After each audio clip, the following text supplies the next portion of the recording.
5 August 2024 বাংলাদেশের রাজনৈতিক ইতিহাসে এমন একটি দিন যেদিন কয়েক ঘন্টার ব্যবধানে বদলে যায় দেশের রাজনৈতিক দৃশ্যপট। ছাত্র জনতার গণ অভ্যুত্থানের মুখে গণভবন ছাড়েন তৎকালীন প্রধানমন্ত্রী শেখ হাসিনা। এরপর কুর্মিটোলা বিমান ঘাঁটি হয়ে ভারতের দিল্লির হিন্দন বিমান ঘাঁটির উদ্দেশ্যে যাত্রা করেন তিনি। বহুল আলোচিত সেই যাত্রার 2 বছর পর নতুন করে আলোচনায় উঠে এসেছে আরেকটি প্রশ্ন।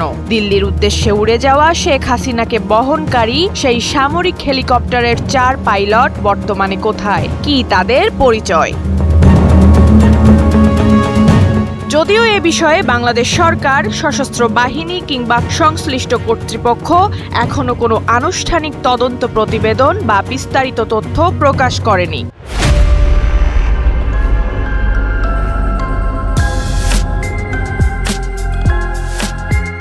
তবুও সামরিক সূত্রের বরাত দিয়ে বিভিন্ন গণমাধ্যমে সামনে এসেছে কিছু তথ্য।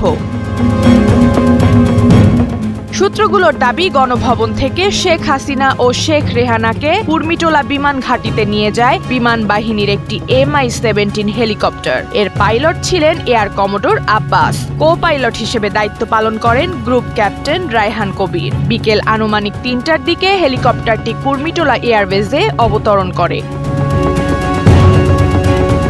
সেখানে অপেক্ষা করছিল আগে থেকেই ইঞ্জিন চালু অবস্থায় প্রস্তুত থাকা একটি C-30 জুলিয়েট সামরিক পরিবহন বিমান। শেখ হাসিনা ও শেখ রেহানা কুর্মিটোলা বিমান ঘাঁটিতে পৌঁছে এই সামরিক পরিবহন বিমানে উঠেই ভারতের উদ্দেশ্যে যাত্রা করেন।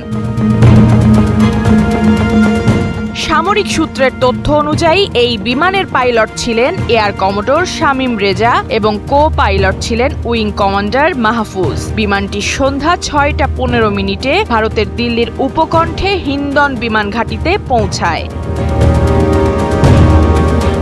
দায়িত্ব শেষ করে 4 কর্মকর্তার কর্মজীবনেও এসেছে পরিবর্তন।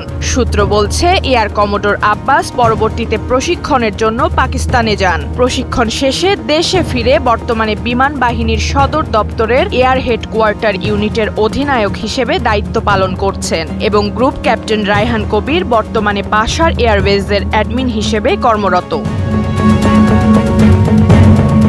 অন্যদিকে এয়ার কমোডোর শামীম রেজাকে দীর্ঘমেয়াদী সামরিক কোর্সে অংশ নিতে ফিলিপাইনে পাঠানো হয়। উইং কমান্ডার মাহফুজ বর্তমানে বিমান বাহিনীর গোয়েন্দা পরিদপ্তরে দায়িত্ব পালন করছেন। তবে এসব তথ্য সামরিক সূত্র ও গণমাধ্যমে প্রকাশিত প্রতিবেদনের ভিত্তিতে এসেছে। সংশ্লিষ্ট কর্তৃপক্ষ থেকে এ বিষয়ে এখনো কোনো আনুষ্ঠানিক বিবৃতি বা পূর্ণাঙ্গ তদন্ত প্রতিবেদন প্রকাশ করা হয়নি। বর্ষা বিশ্বাস, NPB।